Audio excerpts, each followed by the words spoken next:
He bought a deaf woman in a torn dress, but she could hear every word he said.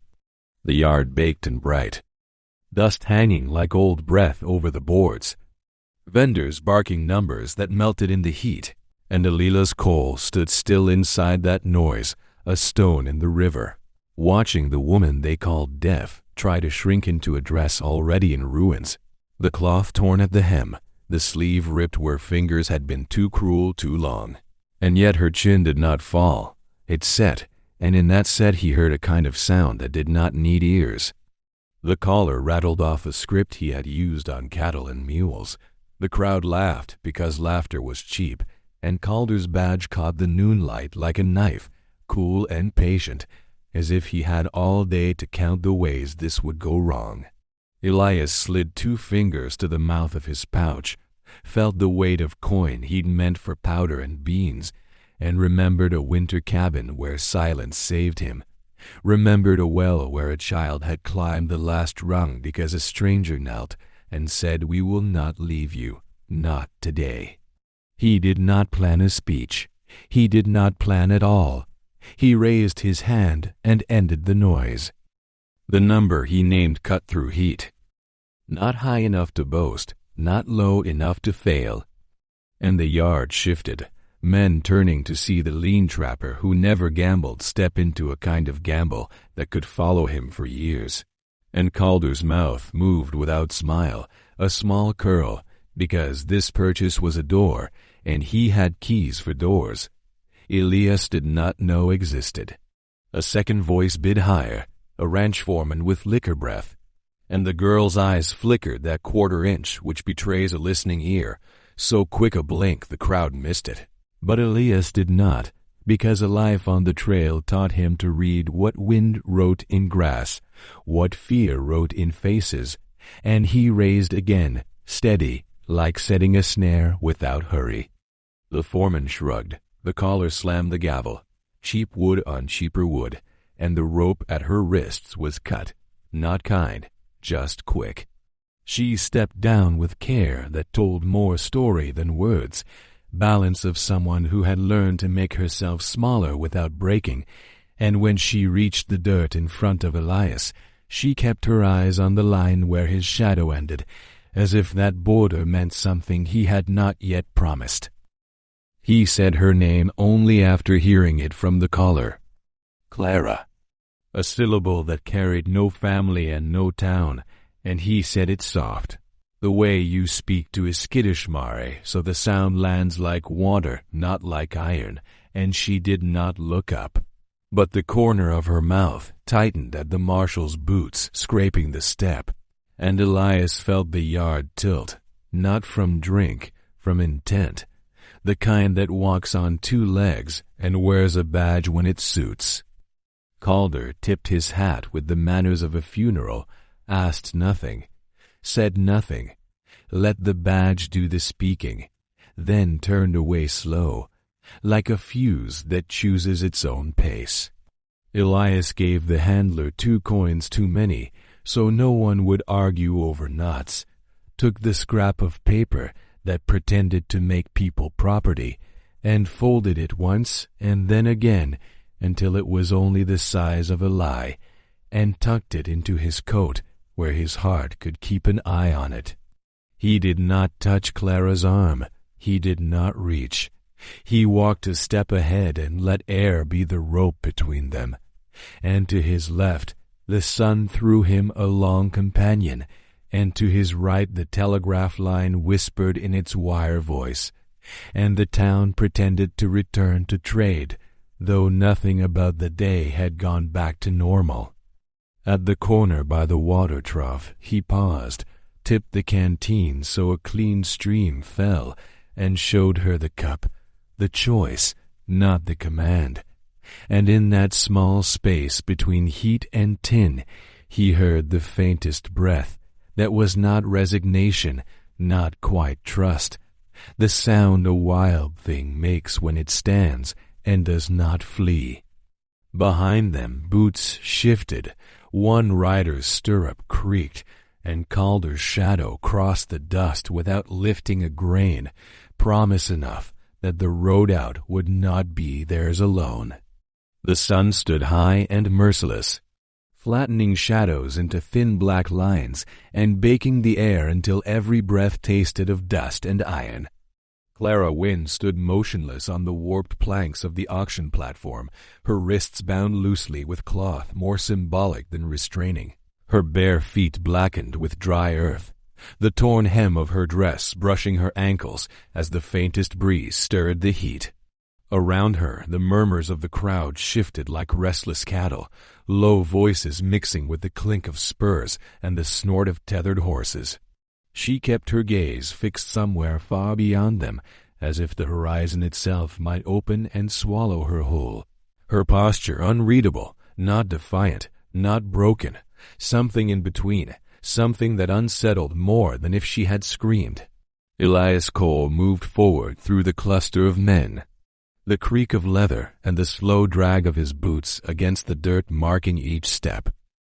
His face was weathered, a sunburned jaw set with the patience of someone who had watched storms roll over mountains and outlasted them. A thin scar ran from his cheekbone to his jaw, catching the sunlight in a pale line. His eyes were fixed on her, though to anyone watching it might have seemed like he was weighing the cost of a new saddle or a rifle, not the fate of a woman.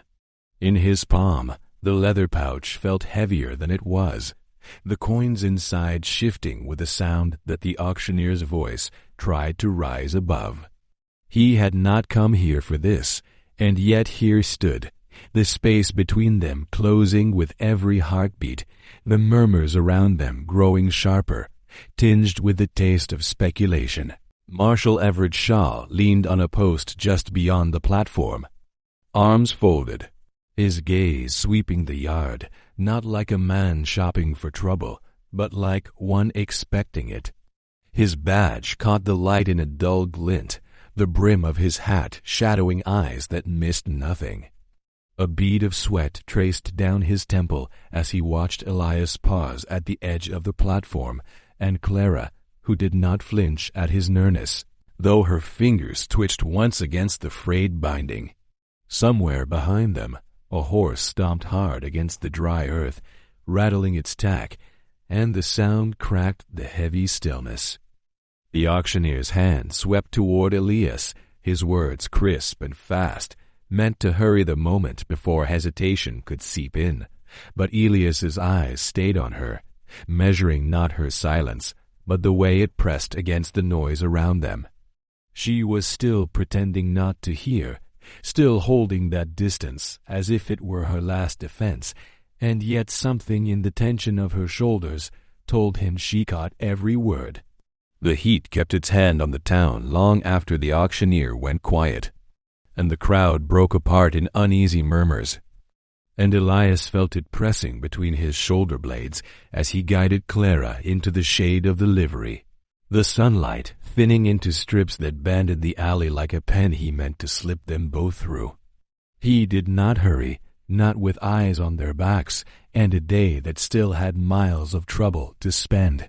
Only set his pace to something steady and sure, boots whispering over hard earth, his voice low enough to be a thought as he told her they would cut south at dusk, follow the dry wash until the moon rose silver on the rimrock, keep to the sadwoods where the sand kept tracks soft and the night wind erased the rest. Marshal Shaw stepped in then, a shape made of badge and patience, the brim of his hat a small piece of darkness on all that glare, and he said in that even tone the town learned to hear that the auction was done, but not finished, that Jeb Mallory would not count his coin without counting his pride, that there were men in the yard who liked their justice quick and home-sharpened and might be of a mind to follow. His eyes moved to Clara for just a second, not pitying, not searching, simply measuring what the road would ask of her, and whether she had anything left to give it. Clara kept her face quiet, chin a breath higher than fear, hands still at her sides where the cloth had chafed a raw bracelet into her skin, and she watched the marshal's mouth like a woman learning to read the weather. Elias nodded once, a promise folded into the smallest motion, and thanked Shaw without saying the word, because gratitude in a place like this had a way of drawing attention. And then the marshal shifted his weight just a fraction, and the alley opened a little wider, and beyond him the street held three men who thought they had come to settle something with noise and were learning there was a different kind of silence that settled them faster. The nearest of those men let his hand rest too long on the butt of an old Remington and realized too late that Shaw's gaze had already measured the distance between impulse and regret. He looked away, chewing the heat like a grievance, and Elias saw the moment the street decided to be a street again, and not a gallows. He moved them on, one step, then another, speaking as if he were talking to himself, so that no one could say he was talking to her. But he watched the quick flicker in Clara's eyes when he mentioned the arroyo turning east past the split cottonwood, the tiny shift of attention only a listener makes, and in that flicker he felt the truth he had only suspected at the block, that the deafness she wore like armor was a door she could open if she chose. He did not break it with a question. Doors opened for trust, or they stayed shut for good. They reached the end of the alley where the wind took on the smell of horses and sun-cooked leather, and the faint copper of a storm that might be no more than dust. And Shaw came along to that corner like a man walking his own thought to the edge to see if it held, telling Elias under his breath that Mallory had two riders who liked to work after sunset, that there was talk of a claim staked dirty in the hills where men disappeared when they asked to see the paper, that the ear of the town bent whichever way fear tugged it, and tonight fear had strong hands. Elias listened the way he listened to Snowmelt in April, hearing not just what was said but what lay under it, and he answered with a plan made of simplicity. Leave no sign at the south gate, take water at the Miller well, but touch nothing else. Keep to the broken ground until the land itself argued with any horse that tried to follow. He looked to Clara as he said it, not to test her, but to include her in the map of their leaving, and a breath later she gave him the smallest nod, a thing so slight it might have been a tremor, if not for the resolve that rode with it. And he realized then that whatever she could not say, she could still decide, and that decision had already taken root. They moved again, and for a brief dozen steps the town pretended not to notice. The smith raised his hammer and let it fall.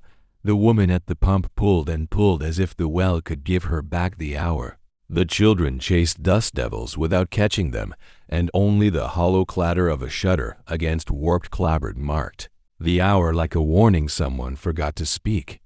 At the stable corner, Elias paused to tighten his cinch, not because it was loose, but because a man bent over leather looks like he belongs to the moment he's in, and while he worked, he murmured that they would not ride yet, that walking would set a smaller story in the dirt, and Clara shifted her weight like she had worn city shoes once and remembered how to move quiet in them.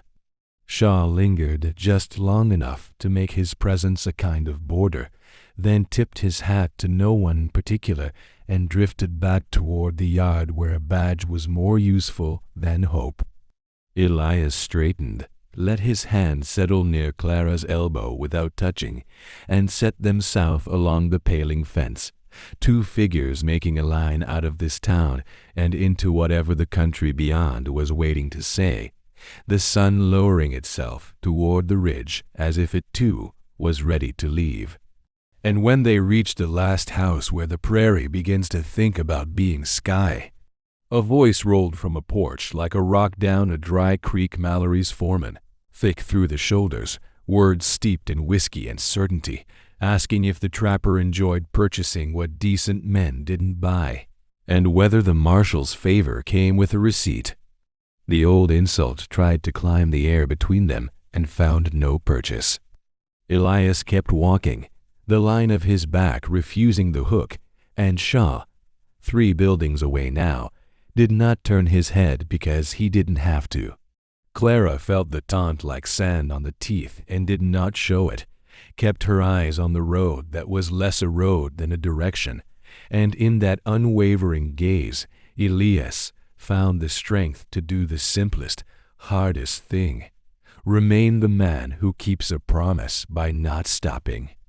The foreman's laugh trailed them a spell, then fell behind with the porch, and the town shrank to a set of sounds too small to matter.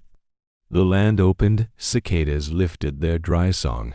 A hawk cut one dark word in the blue and let it fade, and Elias told her, still as if to himself, that the world had rooms that were safer than this if a person could find the patience to cross the hall. Clara heard the sentence, all of it, and though she did not answer with her mouth, she matched his pace with a steadiness that became its own reply, and somewhere under that vast white sun, the road ahead began to feel like something they might survive if they kept choosing not to look back.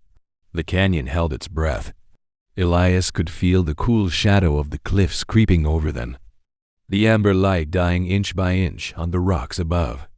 Clara crouched close enough for him to hear the faint tremor of her breath, though she still kept her eyes low, still played the part she had worn like a second skin since the auction yard. Below them, Everett Shaw sat astride his bay horse, voice low but edged, speaking to the two lean riders who had appeared from nowhere, their rifles resting casually across their saddles, their faces unreadable. The sound of metal scraping leather carried on the dry wind, followed by the muffled thud of boots hitting dust as three more men swung down from their horses further along the trail. Elias's jaw tightened. The dismounted figures moved with the kind of slow confidence that meant they thought they had already won. Clara shifted slightly, her skirt brushing the grit at their feet, and for a heartbeat her eyes lifted to his. A flash of something unguarded, a silent question that needed no words. He answered with the smallest nod, his hand tightening on the worn grip of his rifle. In the stillness, the canyon felt smaller, the air sharper, as though the walls themselves leaned closer to hear what would happen next. The wind caught a curl of Clara's hair and tossed it across her cheek. She didn't brush it away, didn't break her focus on the figures below. The way the bounty hunters stood now, their boots planted, their hands loose but ready, told him the space for talk was closing. Somewhere far above, a hawk screamed once, and the sound fell into silence again. Elias exhaled slowly, feeling the weight of the moment settle like dust over every stone, knowing that in the next breath the world could change. Elias kept his eyes on the men across the clearing, the heat shimmering between them like a wavering veil, his left hand brushing lightly against Clara's arm as if to anchor her in place. She did not look at him, her gaze fixed somewhere just past the bounty hunters, yet he could feel the sharp rhythm of her breath. The stillness was deceptive, windless, save for the faint stir of dust at their boots, the lazy shift of a horse's tail, but every heartbeat carried the weight of what was coming. The space between them was no more than 10 paces, yet it felt like a canyon, and Elias knew that to cross it would mean blood. Somewhere to the left, a horse's bit clinked, and one of the men tilted his head just slightly, his shadow cutting across the dirt like a blade. Elias inhaled slow, steady, tasting the dry metal of the moment in his mouth, the hawk's earlier cry still echoing in his mind like a warning. Elias shifted his weight a fraction forward. One of the other men spat into the dirt, the sound unervingly loud in the hush, then slowly reached toward the rifle slung across his shoulder, each second stretching thin as wire. The low sun carved hard lines along his face, making his eyes look like black pits in shadow. Behind him, heat shimmer had faded into the soft blur of dust rising with each step, but Elias kept his gaze sharp, noting the faint sidestep of a third man edging toward Clara's flank. A stray gust pushed between them, cool and dry, carrying the faint rustle of sage stems, and Elia's jaw locked as he shifted subtly to block her path from harm. His voice, when it came, was low and steady, meant only for her. "Stay behind me." The last word hung in the cooling air when the first hand twitched toward steel. The last sliver of sun bled into the horizon, gilding the dust in deep amber as Elias Cole shifted his stance, his boots grounding hard into the packed earth while Clara kept close enough to feel the tension rolling off him like heat from a forge. The bounty hunter in the black vest twitched a shoulder, the flicker of his fingers brushing the edge of a holstered knife. His eyes narrow slits in the darkening light. Behind him, another figure stepped sideways into the growing shadow of the corral fence, trying to flank them, the crunch of his heel on gravel sounding louder than it should in the hush. A cool breeze drifted between them, lifting strands of Clara's hair, carrying with it the scent of sage and distant campfire smoke, and Alias's hand eased just enough to rest on the hilt at his belt, the leather warm under his touch. The bounty hunter's eyes narrowed to slits, the last smear of sunlight catching on the steel in his hand as the wind dragged the scent of dust and sweat between them. Elias Cole stood rigid, one boot half sunk into the dry earth, the other braced, coat flaring slightly with the breeze, his hand hovering near the worn handle of his revolver. Behind him, Clara's breathing was fast and shallow, her silhouette half hidden by the leaning hitching post, fingers curled tight around the splintered wood as if it might anchor her in this moment.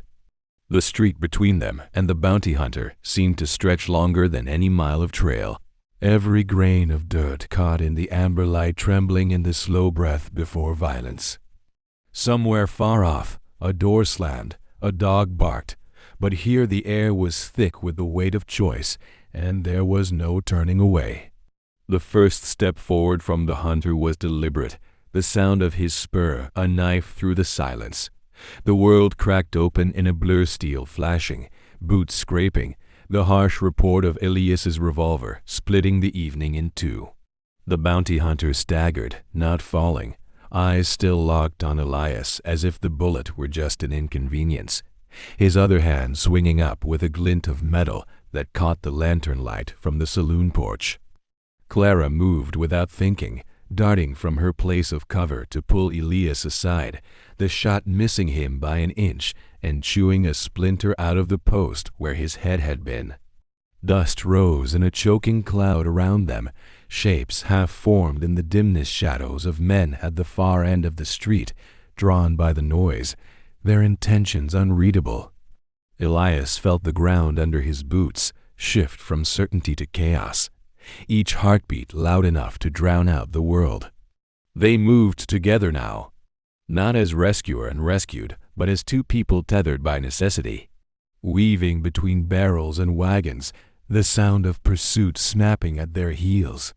Lanterns flickered in the windows, faces appearing for a moment before vanishing again into safety, unwilling to be caught in the wrong side of the fight.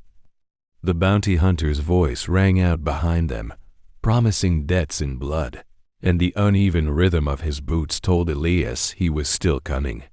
They turned into the narrow alley behind the blacksmith's, the heat from the still glowing forge breathing against their backs as they passed. Clara's grip on Elias's coat was fierce, her knuckles white, the wild pulse in her throat catching the stray glimmer of light. Ahead, the alley spilled into the open prairie where night was already swallowing the horizon, and beyond that uncertain safety or worse danger. But staying was no longer an option. Elias half-dragged, half-guided Clara across the brittle grass, his coat flaring in the night wind, the prairie stretching ahead in silver and shadow beneath a half-moon.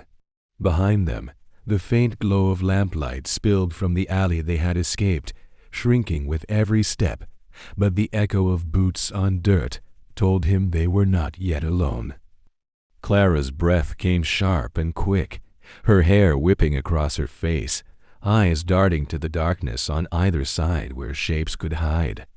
A lone cottonwood stood crooked ahead, its branches clawing at the sky, and beyond it, the faint outline of the wagon trail. If they reached it, maybe they had a chance if the trail itself wasn't already watched. The air smelled of dust and distant smoke, each gust bringing a taste of the town they'd left behind and the danger chasing them out of it. Elias felt the ground shift underfoot. A narrow ditch hidden by the grass caught Clara's step, and he hauled her upright before she fell, his grip iron on her arm. Somewhere to the west, a low whistle cut through the night, followed by another farther off, and he knew then that they were being closed in from more than one side. His mind raced. No time to turn back, no time to slow.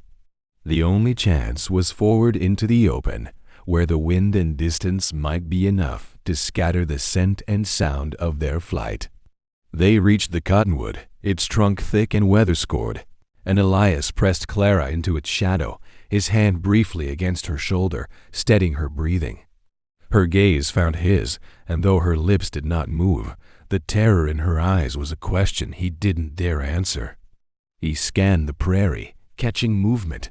3 figures on horseback, low in the saddle, approaching slow but steady, the moonlight glinting off metal at their sides. The distance was closing, and in that measured pace Elias sensed confidence, the kind that comes from knowing escape is nearly impossible. A growl of frustration caught in his throat.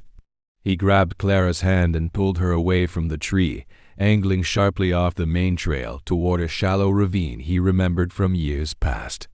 The ground here was uneven, a patchwork of stone and coarse grass, and every few steps Clara stumbled, forcing him to slow despite the thud of hooves growing louder behind. Then, from the dark ahead, came the sound of water, not the trickle of a creek, but the low churn of the river swollen by recent rain. If they could make it across, the current might buy them a lead. But the riverbank was steep, and the drop on the far side was unseen in the darkness. Elias didn't stop to weigh the risk. With the riders close enough now that he could hear the leather creak of their tack, he pushed Clara ahead, both of them sliding down the last slope toward the glint of water below. Then, from the dark ahead, came the sound of water. Not the trickle of a creek, but the low churn of the river swollen by recent rain. The moon, thin and cold, broke through the clouds just enough to silver the wet rocks, and Elias saw the steep drop ahead where the bank gave way. Clara stumbled beside him, her breath ragged, hair plastered to her face from sweat and night mist. Behind them, the riders' voices cut through the darkness, shouts bouncing off the canyon walls, hooves cracking against the stones. Elias didn't pause. He caught Clara's arm, half lifting her as they slid down the muddy slope toward the black gleam of the river. The water roared like a living thing, thick with silt, but the other side promised cover in the tall willows and shadowed bluffs. One misstep could drag them under, yet staying meant certain capture. The first rush of icy current hit like a fist, spinning Clara sideways until Elias yanked her upright, his boots scraping against slick rock. The horse, still tethered, fought against the pull, its nostrils flaring white in the dark. Elias shoved it forward, the animal lunging into the deeper channel, spray exploding in cold arcs around them. A shot cracked from the far bank, the sound sharp and close, splintering a driftwood log just feet away. Clara gasped but kept moving, her fingers locked in Elias's coat, every step a battle against the river's pull. For a moment, she thought the current would take them both, but then the horse found footing on the far shallows and lunged toward the bank. Elias pushed Clara ahead of him, both of them crawling the last few feet onto the mud before collapsing under the cover of the willows, hearts pounding so loud it drowned out the river dot in the faint moonlight. Elias's hand brushed Clara's cheek, a rare moment without words. The riders would search the far bank, their torches scouring the water. But here, hidden in the low bend and with the current masking their scent, they had bought themselves a thin margin of safety. Clara lay against the cold earth, shivering, knowing the danger wasn't gone, but feeling for the first time that the night might actually carry them through. And somewhere beyond this river, a stretch of open land waited, not yet freedom, but something close enough to keep them moving when dawn came. Some nights leave a mark deeper than any scar. And for Elias and Clara, that river was more than a crossing. It was a line between the life they had known and the one they might yet claim. Out there, beyond the willows and the reach of the bounty hunter's hand, the land still held its dangers, but it also held the quiet promise of choice, of breathing without fear. They would carry the dust, the cold, and the sound of the hooves in their memories, yet they would also carry each other, and sometimes that is enough to keep a soul moving forward. If you wish to hear more stories like this, make sure you subscribe and ring the bell so you won't miss the next tale from the Wild West.